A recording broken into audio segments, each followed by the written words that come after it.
Three new blur options available in Photoshop CS6 are Field Blur, Iris Blur, and Tilt Shift. In the past, you would have had to do some fancy footwork with some masks and some other adjustment layers to get these effects to happen, so this is pretty exciting stuff. We'll start with talking about Field Blur. You can access each of the new blur options through the Filter menu, and they're at the top in a grouping of the blur options. So selecting Field Blur, the first thing that you'll see is what's called a pin in the center of your image. You can move the pin to a new position. So for instance, I might want to make sure that my airplane stays in focus. You can adjust the amount of focus by clicking on this white-black marker here. Dragging upwards will reduce the blur. Dragging downwards and around clockwise will increase the blur. So in this case, I want to make sure the nose of this airplane stays in effect nice and sharp.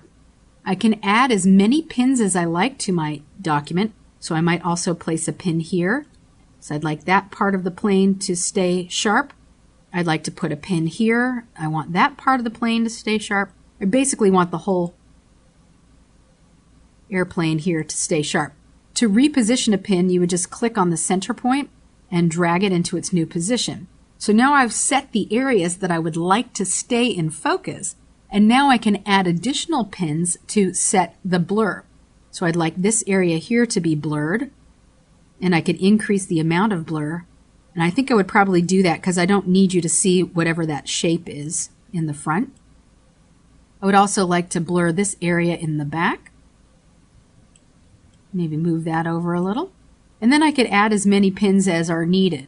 Now I might need to add a few in order to get the right blend effect that I'm looking for, but that's okay. These can all be selectively applied and adjusted, as many as you need. So I'll put another one over here and increase it, and I might need another one up top.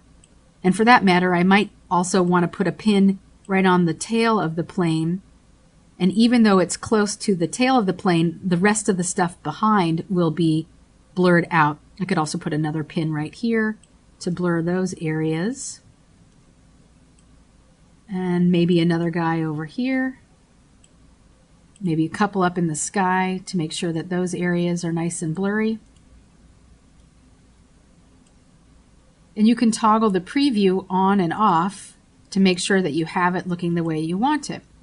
When you're finished, you could come in and adjust what's called the bokeh, which is blur effects. You can turn bokeh on and off with this checkbox. And what it really means is whether or not any halation or bright lights will turn into like circular shapes and brighten. So you'd have to turn the bokeh on by using this slider. And you can see that there's a sun glare up at the top and a glare on the building in the mid-range area, and also a glare in the foreground.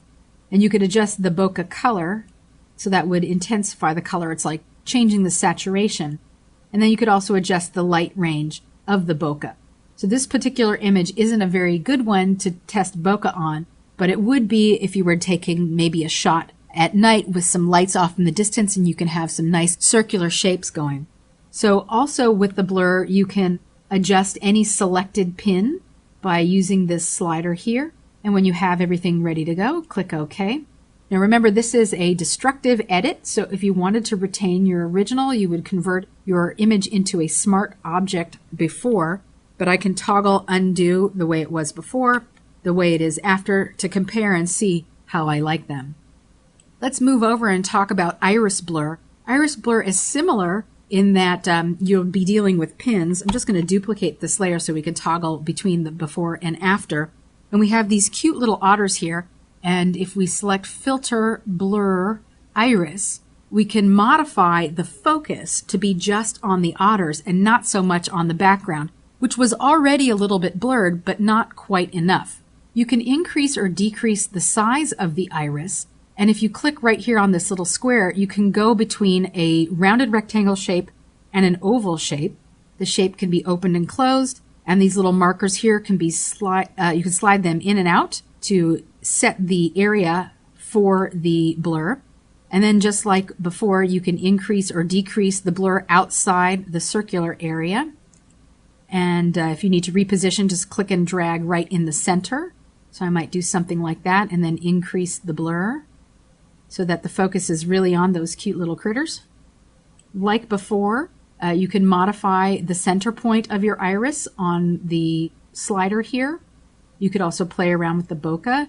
And usually I'll slide it all the way to the right to see if there are any shapes that I think would look good if we did add a bokeh. But because this was a daylight shot, it sort of doesn't make sense to add any of that unless we had direct sunlight. So I'd probably leave it something like this. And when I'm finished, click OK. Again, this is a destructive edit, so if you're not working on a duplicate copy of your original, make sure you convert your layer into a smart object beforehand. So here's the way it was before, and here's the way it is after. The last option is tilt shift, which really makes your image look like it's a miniature, like a little teeny tiny town that you're looking down on, some kind of diorama. And it's never been easier than it is now, I tell you. Here's an example of an image, and the types of images that work best are ones where you're shooting down from sort of a high vantage point onto the subject matter. Like before, head into the filter menu, choose blur, and this time choose tilt shift. And automatically this whole sliding apparatus will appear on top of your image. You can adjust the amount of blur on the top and on the bottom. You could also increase or decrease the size of the in focus area.